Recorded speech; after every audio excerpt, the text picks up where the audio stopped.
Pigweed here. Today we review a porter and discuss a 1958 novella.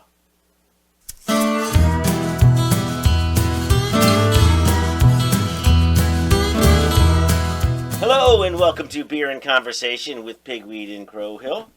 Good evening, Crowhill. Good evening, Pigweed. So what's on your mind? What's on my mind? Holly Golightly. Holly Golightly. Holly Golightly, yes. You know, it's time for P&C's Shortcut to the Classics. Ah, yes, where we read great books by the world's great authors, provided that they aren't too long. Yes.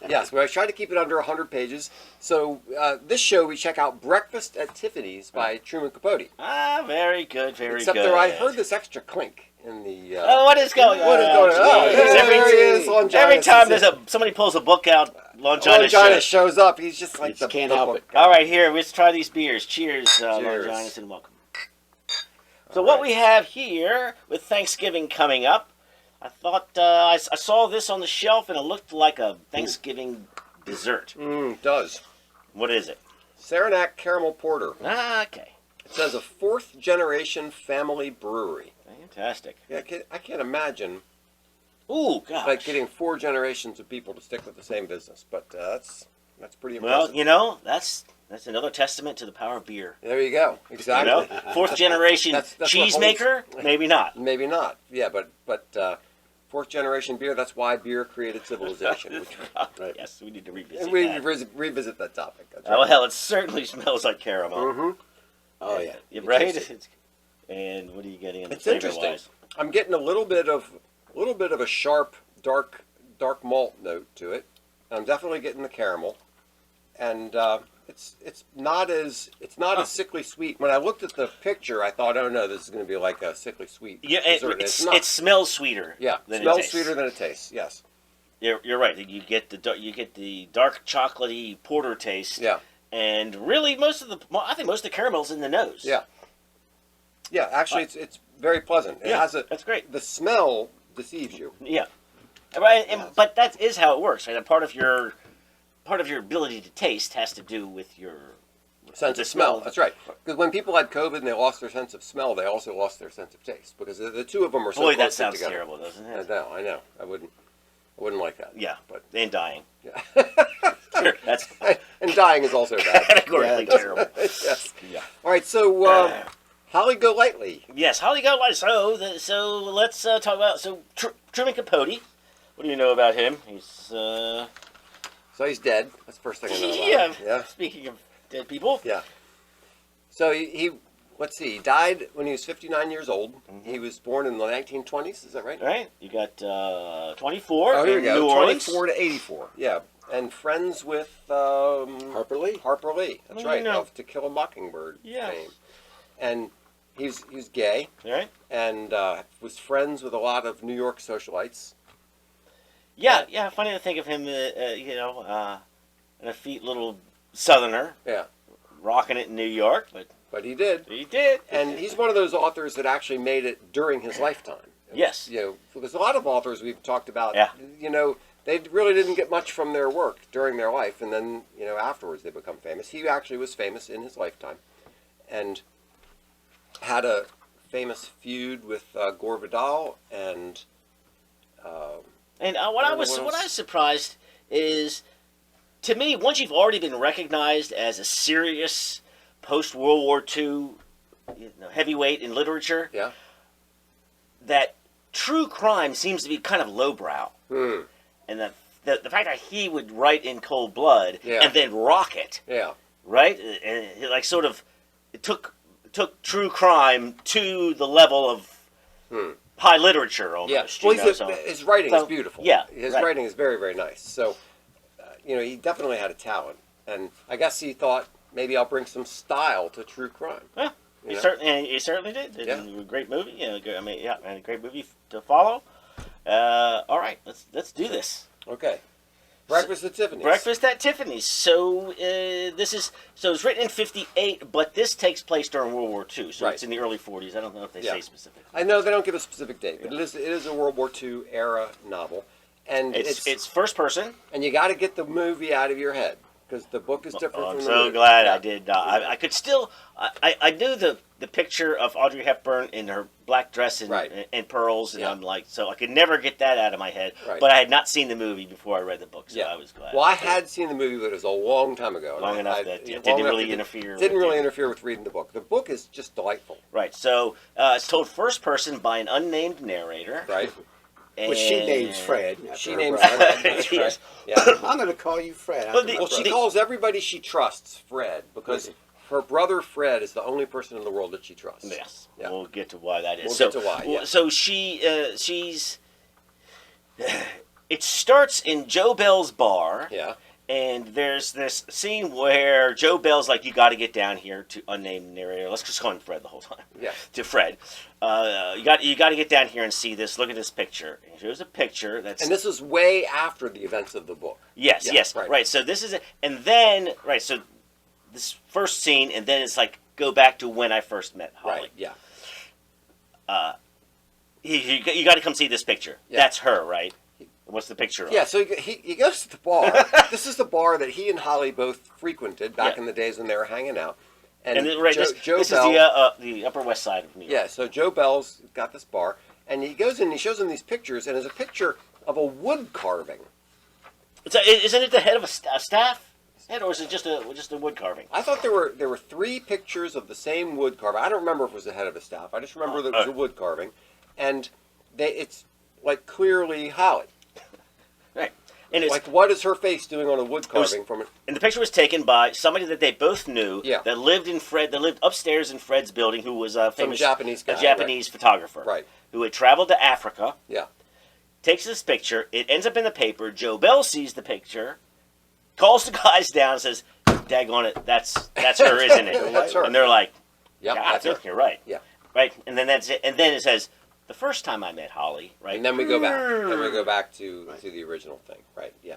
So How did we'll that go? have to come back to that at the end of the story about what we think was going on in Africa. So when we go back to when he first meets Holly, she is this irresponsible, coming in late, can't keep her key, ringing the doorbell to People get going in and out of the parties, martini parties. Right. And she rings the bell because she always loses her key and makes this Japanese guy open the door for her.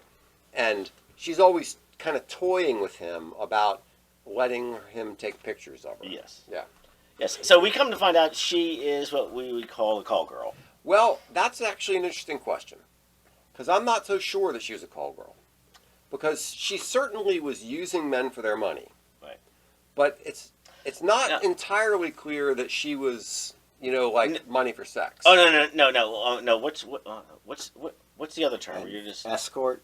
yeah, escort service. Yeah, more closer to that. So closer to that. Closer to that. Yes. But She paid for her company. Yes. And being seen with her Yes. and enjoying her company. Yes. No, she's not giving it up every. Not every time. So you get the impression that maybe she did sometimes and maybe she didn't sometimes, but Right. it wasn't like that was part of the deal. But sometimes she just needed $100 to go to the powder room.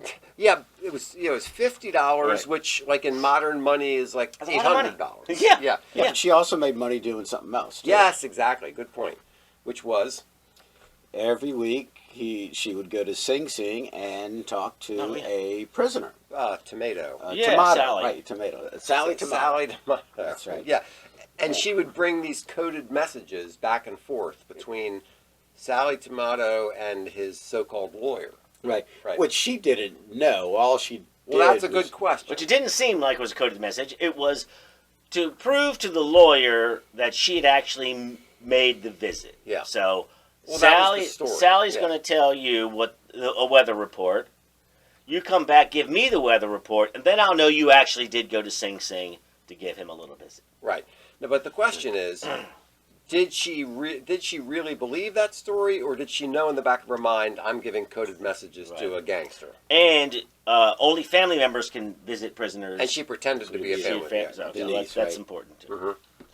Well, I think it, either or. I don't think it matters if she knew or not. No, Right. she was very Machiavellian like she would just do what she wanted to do or what she had to do to get money. And, if she could visit this guy and make some money out of it, what's the harm? What's the harm in that? So she also... And he liked the guy. She liked him. Well, he was always nice to her. He was nice to her, and there's also an interesting comment early in the book where she says that she trained herself to like older men. Ah. Well, because they could take care of you. Exactly, because she was after being taken care of and having the money that she wanted to live in the style that she wanted to live in, and she just intentionally trained herself. See if I can find that quote. She intentionally trained herself to like older men, and Sally Tomato was an older man, but she's always here. We go. I simply trained myself to like older men, and it was the smartest thing I ever did. Right. So so Fred runs into Sally Tomato's connection at the door, and at her door, and he's just getting to know her really, and he says she's a phony. No, she's a phony. But on the other hand, you're right. She isn't a phony because she's a real phony. She believes all this crap that she believes. I just love it. She's a phony, but she's not a phony. She's a real phony. That's a good distinction. I know. I mean, I think what he's saying is that she, at some point you believe your own BS. Yeah. Yes. So that she has, or that you've decided to play this part. Yes, you're right. You're fully committed to the part. Look, I know it's all nonsense, but I've just decided to play this part. Yeah. Yes, she's very short. She's frustrating to all these men because she's so desirable. Yeah. And plays them all. So. All right, so so then we kind of run through a series of men that a series of men that are infatuated with her and the other people that are in her immediate sphere. Early on in the book, she's trying to get the attention of one particular guy because he's rich, and that seems to be the bottom line. Is she's always using older men for their money. Yeah, and Rusty Trawler, that one. Rusty Trawler. Rusty Trawler. That's right. But before that, been married 4 times and probably wouldn't mind marrying again. That's right. Right, because she's like, this. So by the way, she's this book takes place over 1 year, so she's 19 and 20 in the course of this book. So she's very young, but she knows that youth doesn't last forever, right? So at some point you're gonna have to sink your clutches in and ride some gravy train somewhere. And another one is O.J. Berman out in California, who had gotten her an audition to a Cecil B. DeMille movie. Yeah. That the day of the audition, she just got on a plane and went back to New York. That's where she wanted to be. That's just why. Well, I can't be a movie star. We also get this strange sort of foreshadowing there, where it's talking about trying to get rid of her accent. It says she had a Southern accent, and he gave her French lessons to try to get rid of that. Yes, so she could play right. What does the guy say? I don't know. She could be an Okie. Here it is. Even when she opens her mouth, and you don't know if she's a hillbilly or an Okie or what. I still don't. My guess, nobody will ever know where she came from. She's such a goddamn liar. Okay, sorry, this one's explicit. Right. All right. Maybe she doesn't know herself anymore. He goes on. Yeah. Right. Yeah. Exactly. Because she has now. She's adopted. She's bought so into not being the person that she, grew up as. She has decided to play this part, and to the point where she has become the part. Yes. But what we know of her childhood, nobody would want to be that person. Exactly. Yes. Yeah. Right. So hold on. So there's, it's almost like I would congratulate her on that's changing. And becoming who she is. That's a very good point. I totally agree. We can talk about whether or not she's an admirable person or not, but certainly you can admire her strength in escaping from what she was. Yes, changing the situation. There's sort of 2 different components to this. One is she was dealt a bad hand, and she got herself out of it, and she tried to make the most of what she could. But then there's another question, which is, was it right what she did? That's a more difficult question. But she certainly showed a lot of strength and a lot of resolve in getting herself out of a bad situation and making the most of it.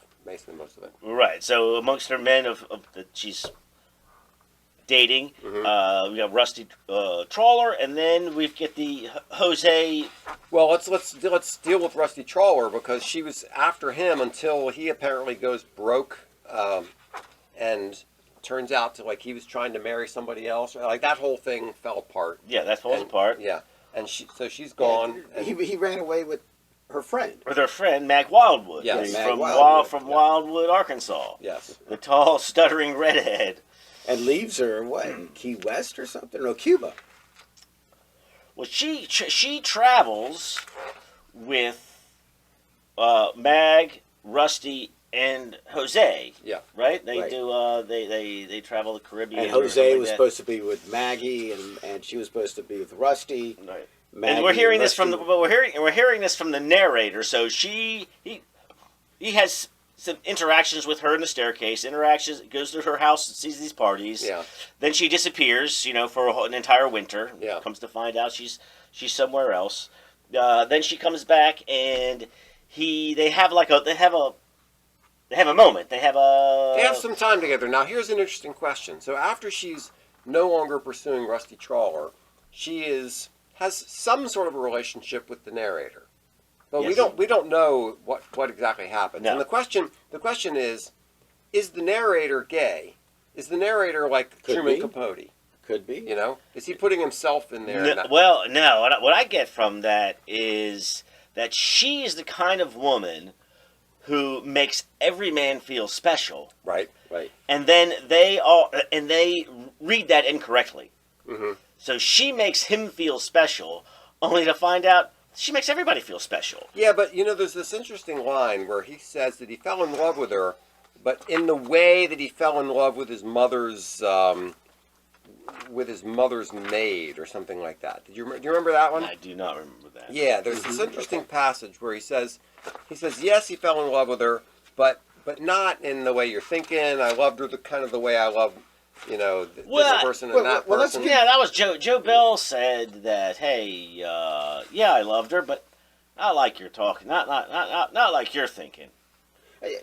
Let's give the narrator credit. I mean, I think maybe he did fall for her, Mm-hmm. but he also knew very clearly that there was no way that he's going to get involved with this woman. So I mean, you can hold those two opposing views very Sure. easily. Yeah. We all do. Yeah. We all Yeah. have. And so there are a couple of there's some symbolism here.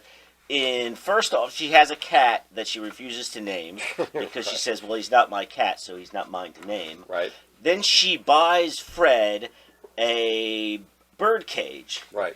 But she doesn't want to put anything in the bird cage because she thinks that, free wild things should be free. Right. Another kind of she is not the kind of woman that you're going to be able to capture. Right. Right. She had a free spirit that could not be tamed. Yes, free spirit that could not be tamed, and what did she say? So then, you want to get you got something before we get to the husband? yeah. So this is the line I was looking for. For I was in love with her, just as I'd once been in love with my mother's elderly colored cook and a postman who let me follow him on his rounds, and a whole family named McKendrick. So he's saying that now the page number's not going to mean much to you, but all I'm getting is it's not in the beginning of the book with no, Joe it's Bell. not in the beginning of the book. Okay. Yeah. So he says that he loved her, but it wasn't like a sexual love. It was kind of some other kind of a weird thing. Right. Yeah. And they do what? Then they go to Tiffany's. They run around and have a good time in New York. They steal some They masks. steal something for giggles. Of it, yeah. And I think that he thinks there's more going on here.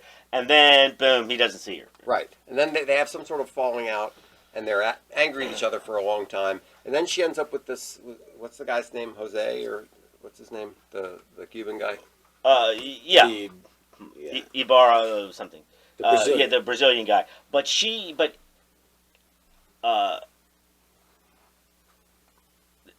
then there's during this falling out period, Yeah. a stranger Oh, yeah, right. is stalking we gotta deal with him. her. Yeah. And then finally Fred says, "Dude, Yeah, what's going on? What are you going to? Because I'm in need of a friend. Son, I'm in need of a friend. Son, I'm in need of a friend. And it turns out he's too. And you see this guy, and as you first start reading, you're like, man, he's really up and up. He's kind, morally upright, and then you find out that he married her at the age of 14. At the age of 14, right. exactly. Which might have Oh. been, might have been fine in his neck of the woods, Yeah, but I mean, still. right? I mean, rural Texas in the 30s. I don't think that's. I mean, Muhammad married somebody at 9, so yeah. Yeah. Okay, I noticed a very provocative man examining her mailbox. A person in his early 50s with a hard weathered, remember that she's 19. Yeah. Person in his early 50s with a hard weathered face, gray forlorn eyes. He wore an old sweat-stained gray hat and his cheap summer suit, a pale blue, hung too loosely on his lanky frame. His shoes were brown and brand new. So he runs into this guy who turns out to be... He's kind of a country bumpkin. Yeah, turns out to be her husband. Yes. She Although married this he's guy kind of, but he is a doctor. I mean, he's a veterinarian, So, so he's not just a. He's not a farmer. He's not a country bumpkin. He's a smart guy, but at the age, so he's in his early 50s, which would have been 5 years from when they supposedly married, when she was 14. So he would have been, late in 40s his late and 40s she's or early 50s. 14. Yeah, exactly. So she had run away from some sort of abusive situation with Fred. And Brother Fred. yeah, and ended up Thank you.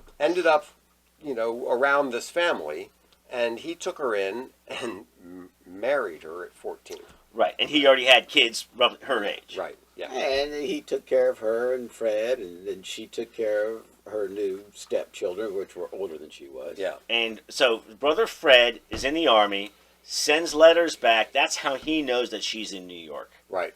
And he goes to New York. And says, find her. Right. And what's her name? Lula Barnes. Yeah, Lula May. And the country bumpkin doctor taught a crow to say Lula May. I thought that was kind of interesting. I didn't know you could teach a crow. From Tulip, Texas. And so says Lula May, it's time to come home. Right. Yeah. And she says, well, she says no. Thank you for visiting. That's right. Good to see you, but good to see you. God bless you. And we're, she and then Fred, new Fred, not brother Fred. Yeah. Says, "Were you ever divorced?" She goes, "Well, no, we never got divorced." Okay. She goes, I didn't think divorce him. Of legal. course, I never divorced him. I was only 14, for God's sake. It couldn't have been legal. That's probably the most coherent thing. Yeah. I just figures out. I mean, that didn't count. I know exactly.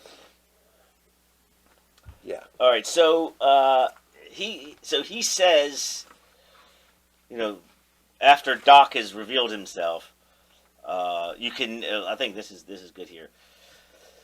You can never love a wild thing. Right. Yeah. Right. He was always lugging home wild things because he was a veterinarian. A hawk with a hurt wing. But you can never give your heart to a wild thing. The more you do, the stronger they get, until they're strong enough to run away into the woods. Mm-hmm. I thought that was great. It was an interesting. Yeah, this is when she's talking to Joe Bell at the bar. Yes. Yeah, and after she told Doc Golightly to get lost. Yeah. Yeah, and she's saying, "I'm the wild thing. You never should have loved me." And yeah, it was very interesting. Right. So she expresses her desire or her anticipation of marrying a rusty trawler to Fred, only to find out that there it is in the newspaper. He has married Mike Wildwood, and also is Maggie bankrupt or something. Yeah, right. So all right. So that's off the list. So she goes to moves in on Jose. Well, she also gets noticed that her brother Fred has died, killed in action. Well, so she's in there trashing the place. Right. Jose is there. Fred gets there while she is going on this rampage. There's a kind of this. It's so close to the news about Rusty Trawler that you think that it might be that. Right. Only to find out that her brother Fred, who's supposed to come home for good about 6 months from now. Yeah. And so Fred dies. She stops calling the narrator Fred. Jose moves into the apartment with her. Right. Right. But she's a mess. And she's like, all right, we're about, But she's assuming that she and Jose are going to get married. He runs in, so the narrator runs into her at the library reading, she's studying Portuguese and reading about Portuguese culture, and Right. so this is going to be her new life. Yeah. Right. Yeah. So Well, trying to read and trying to study. Right, Yes. and then come to find out that so you're not getting married first. So- No. We're gonna So get this married is there. interesting. Now, too, she rarely spoke a sentence that did not begin after we're married or when we moved to Rio. Yet Jose had never suggested marriage. She admitted it. Huh. But after all, he knows I'm preggers, she says. And then she goes on. This is one of the saddest lines in the book. I've only had 11 lovers, not counting anything that happened before I was 13, because after all, that just doesn't count. Ouch. Yeah. Yeah. Yeah. Yeah. That's pretty rough. I mean, she had a rough. Yeah, and I'm thinking wasn't kind of it wasn't her closest boyfriend. Yeah. That loved it. No, probably not. Right. So here's another interesting quote. I'd rob a grave. I'd steal 2 bits off a dead man's eyes if I thought it would contribute to the day's enjoyment. Mm. So she's a very pretty amoral character. Yeah. Yeah. So then the Sally Tomato scandal breaks. Right. Is that right? And she becomes she's in the paper as the call girl, play girl, whatever they want to call Right. her, who's involved Facilitating. In this. Yeah. Right. So her well, what we're led to believe anyway, these messages about the weather are what? Well, it's code going back and forth between the so-called attorney and the gang leader. Yes. It somehow has to do with like drug smuggling or something. Something like Yeah, that. it's just directions to his team of how to do the drugs. Right. Be careful, don't do this, go here. But I There's going to be a snowstorm in New Orleans. All right, so you Yeah. quiet down in New Orleans for a while. Yeah.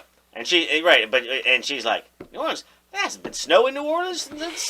So to me, that line there about what a ridiculous choice of words it was for Sal to use, I didn't get any sense that she knew what was going on. That I felt that and she that's was a getting possible played. that's a possible interpretation.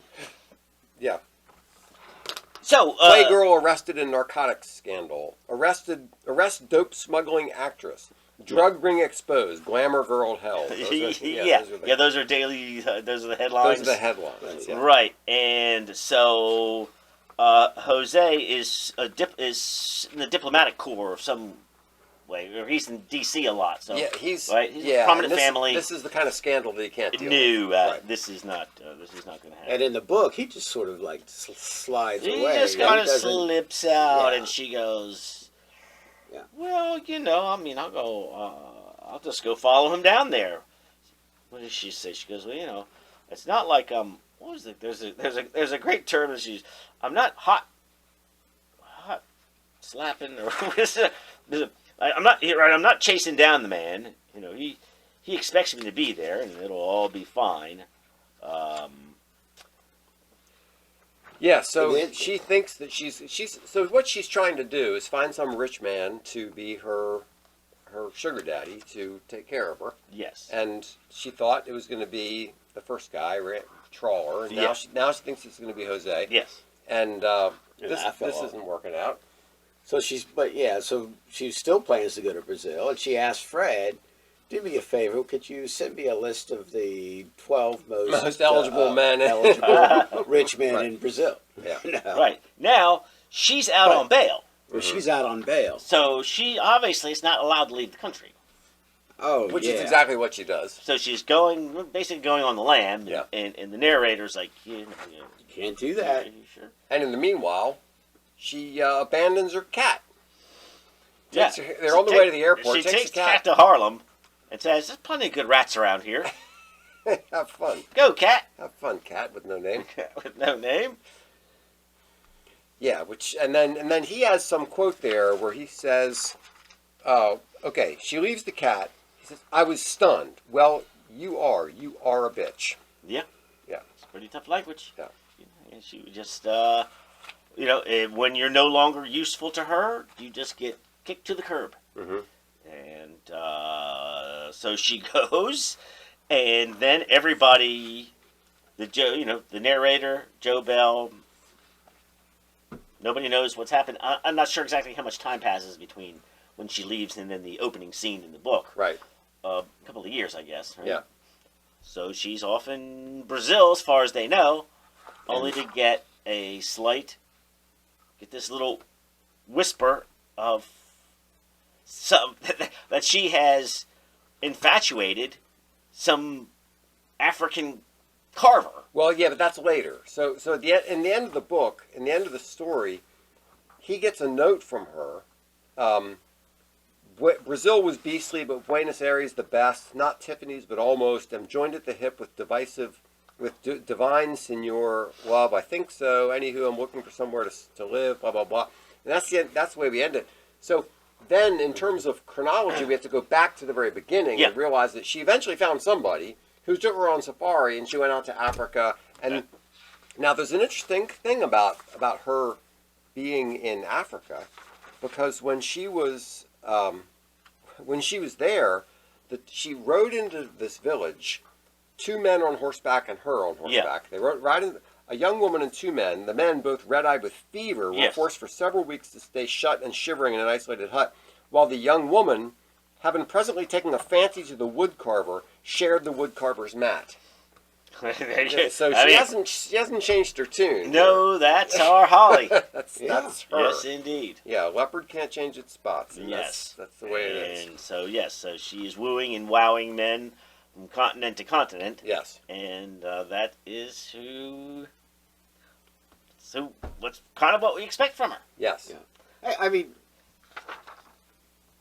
I would like to defend Holly. I think at the same time she might be using the men, but the men are definitely using her. Well, of course, yes, that's very true. And the fact is once you get into that type of game, right or wrong, who's right or who's wrong. If you're both going to enter, if you enter into a boxing match and you get hit, that's not wrong. I used her, she used me, but neither one cared. We were getting our share. That's right. Yes. That's the way. That was the game that they were playing. And that's the way she was living her life. Yeah. And she was just a free spirit. You couldn't bring her down. And she did. She had that ability to make. Hey, she was giving to everybody. She made everybody feel special in the moment. Okay. Yeah. So that's certainly one way to look at it. Let's contrast the Holly in the book with the Holly in the movie. She was Hollywoodized. She was turned hold on. Let me do a couple of quick symbolisms. So you had the cat with no name. Okay. Yeah. You had the bird cage with no bird. Right. Okay. And but what about the narrator that has no name? Has no name. Yeah. What do you think that the narrator? Maybe it's this. The narrator is John Doe. Yeah. The narrator doesn't matter. He's generic. Yeah. Guy. Who exactly? This is the reaction that any guy would have to this particular woman. Yes. Yeah. Now, hold on. Before I definitely want to do the movie, but I've got a few thoughts on what's with the title of the book, because that's revealed in different ways in the movie and the book. In fact, when I finished the book, I was like, did they ever? Where did Tiffany's even come up? Did they even have breakfast? Right. No, I don't think they ever did. She said that she always felt comfortable or safe when she was at having breakfast at Tiffany's, or. Well, yeah. Well, I mean, there is no breakfast at Tiffany's, but I think it's that we know of, unless she had it with one of her gentlemen or something like that. But no, she says. Let me see here. I'm on page 31. I want to still be me when I wake up one morning and have breakfast at Tiffany's. Meaning, and then she hold on. Then she says she talks about a cat. It's the place. It's the place where nothing that bad could happen to you. Okay. Yeah. Not with those nice men in their nice suits and the lovely smell of silver and alligator wallets. If I could find a real place in life that made me feel like Tiffany's, then I'd buy some furniture and give the cat a name. I thought maybe after the war, Fred and I... Right. So it's it's just symbolically that place where you're settled and you're comfortable, and it's the place where you feel like you belong. Yeah. And But it's Tiffany's. It's not like the place you belong, a nice little house with a little family. exactly, With, it's the finest jewelry. Yeah. That you can, She somewhere along the line realized that she could the be finer things. that she could, based on her looks. Now it's interesting when she was with Doc Golightly, she was heavier, and that he was always complaining that she was just skin and bones. So she had trimmed down, gone to New York, and was dressing, very fashionably and everything. So she had decided that she could get to the high life. She could attract the right kind of man. She could be rich. She could be having breakfast at Tiffany's, and that's where she would be comfortable. Not like in some little cabin or with some little family or an ordinary. Yeah, so with a smelly farm. Right. Not the word. She was not going to be comfortable and happy until she was in this very high end of society. Right. Now, what they do is, so let's do a transition here to the movie. Yeah. What they do in the opening scene of the movie is Tiffany's isn't open for breakfast. Right. But at breakfast time, she is having a croissant and a coffee while looking into the window of Tiffany's. And so in a way, I felt like that's the breakfast at Tiffany's. That's the breakfast at Tiffany's that Truman Capote didn't actually put into his book. No. I went back and looked later. I'm like, was there a window shopping thing where she's eating a pastry or something? No, it is a little disorienting because there are things in the movie that never happen in the book and vice versa. Yeah, I mean, I would say the first half of the movie, I'm going, wow, this thing is right on. Even with the dialogue. Oh, the dialogue, they took it straight out of the book. Yeah. And then later on, I'm like, then I actually went back to I went and pulled the book out again. I'm like, apparently I missed a bunch of stuff. First off, the narrator's name is Paul Varick. Yeah, they say who he is, right? And I'm like, I didn't remember. No, they never name him in the book. Okay, they never name him in the book. No, never. There's no Joe Bell's bar. There's no Right. Joe Bell. Yep. There's no looking into a book into a photograph, Right. a book carving from Africa. Right. Hey None guys, of that. whatever happened to her? All of that is gone, which really sets up the whole book for me, the whole storyline for me. Yeah. Yeah, and also in the movie, just to spoil things, she ends up with the narrator in the end. They fall because it has to be happily ever after in a Hollywood movie. That's not the point of the story. No. The book, it's nothing like It's funny. It's like the movie. The book is good. The movie is also good. Yeah. But in a way that In a completely different way. misses the point of the book. It's a completely different. It's a completely different version of the story. Yeah. So you have that scene where they're going to the airport, where she says take care of the cat. But in the movie, she changes her mind, says, "Yes, Paul, I should be with you." And they go back and they find the cat together. Yeah. Because in the book, he goes back to find the cat. He sees the cat in the window of some house, and he's like, "Cat's found a home, and he probably has a name." Good enough. Yeah. That story's over with. Right. In this case, they together in the rain, they find the cat, and then they fall in love. And I'm thinking to myself, that's not the Holly Golightly from the book, because you're telling me Paul, the struggling writer, has tamed the 20-year-old this woman who's looking to live the high life and have breakfast at Tiffany's all the time, right? Yeah. He's got no money. He's not there.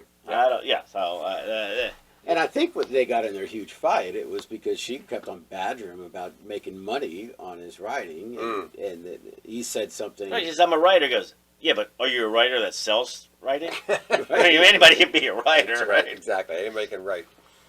Yeah, so it's very interesting contrast between the vision that they have in the movie and the vision they have in the book. Although, I mean, it's still a lovely movie because, I mean, how can you criticize Audrey Hepburn? Yeah, she's fantastic. She's George fantastic. Part is good. Who is not good in the movie? Do we have to talk? Japanese guy. We have to talk about Mickey Rooney. Not really. I don't really, not even. With the big face teeth and that was everything. just- that was awful. painful. I know. What did you say, Longinus? All your sensitivity training came back? Yeah, it came out. It was like, this is. Yeah, I mean, I know. Pretending to be this Japanese guy, it was terrible. Yeah, I don't know if I know that I'm supposed to say that it's offensive and racist. I just thought it ridiculous. Yeah, it was ridiculous. Just like, is this a Jerry? Why is it a Jerry Lewis It movie? looked like Jerry Lewis. Yeah, It's like a character from a Jerry Lewis movie stuck in the middle of this drama. Yeah. And couldn't you at least find one Japanese guy to play that part? I mean, yeah, and don't guffaw and fall over the place and stick it up. I know it was very, very silly. It was really, but maybe it was just intended to be silly, like comic relief. Well, it was, but it was, didn't. Yeah, as it far was as I'm pretty concerned, goofy. it didn't work. No, that was pretty was goofy. awful. But the movie is delightful. Yes, but in a completely different way from the book. The book, for one thing, the writing is just fantastic. Well, I got to tell you, I'm still in love with the Holly Golightly of the book. Yeah. And I would not fall in love with the Holly Golightly of the movie. Really? Yeah. I would be the guy that would be. You could resist the charms of Audrey Hepburn. You think? Well, well, that's Audrey. No, he would. Right, you would. But you would be. You would be a Joe Bell, who's like, yeah, I fell in love with her, but I didn't have any. But I never had any dreams or aspirations that anything was ever going to happen. Right. Are we supposed to believe that? That what? Are we supposed to believe Joe Bell when he says that?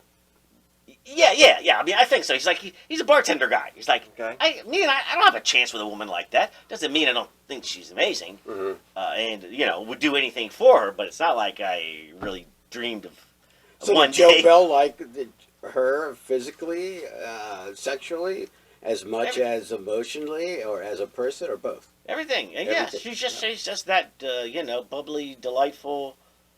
You would want to hang out with her at a party. 20-something, and who makes you feel special. And the problem is, the Joe Bells realize she makes everybody feel special. Right. And the other people are like, oh, I think there's something really going on between Something's us. really special. Yeah, something really special between us. Yeah. Oh, honey, it's not going to work. Probably not. Everybody, yeah. It was, I stopped down But at I think she nailed it. the local beer store, and I walked in with some lady, probably younger than me, Right. called me honey and dear, and my God, But It gave you a nice little tingle. But this is close to Baltimore. That's what you get. You But it was sort of like that, I mean, there was nothing. It was like, okay, she's just being nice, and so that's why. You go to a restaurant sometime, and the waitress calls you honey and dear and sweetie and all this other kind of stuff, and you're like, that's polite, I like it. Mm-hmm. But if the shoes are reversed, if it's a man saying that to a woman, it's a horrible crime. Yeah, right. And with her husband there. So great movie, great book for different reasons. And all very nice. And Truman Capote, this is the first thing I ever read by Truman Capote, and I want to read some more because his language is just beautiful. It's very good writing. Longinus, did you, in the back of this, there are 3 more smaller, shorter stories in the back of this collection. Yeah, I didn't read those. All right, you ought to check those out. Did you read them? No. I said you and I ought to check them out and talk about it. Well, In Cold Blood is as great as everybody says it is. Really? Yeah. Okay, I ought to read it because I really enjoyed it. But it's nothing like this. I mean, the writing is of the same quality, but it's absolutely nothing like this. Right, but it's nonfiction. Yeah, it's very different. Well, all right, it's nonfiction, but they say that he did have poetic license. All right. Cheers. Here we go. Cheers. Very well done. Thanks so much for listening to Beer and Conversation with Pigweed and Crowhill. Remember to visit us at pigweedandcrowhill.com or send us an email at pigweedshow@gmail.com.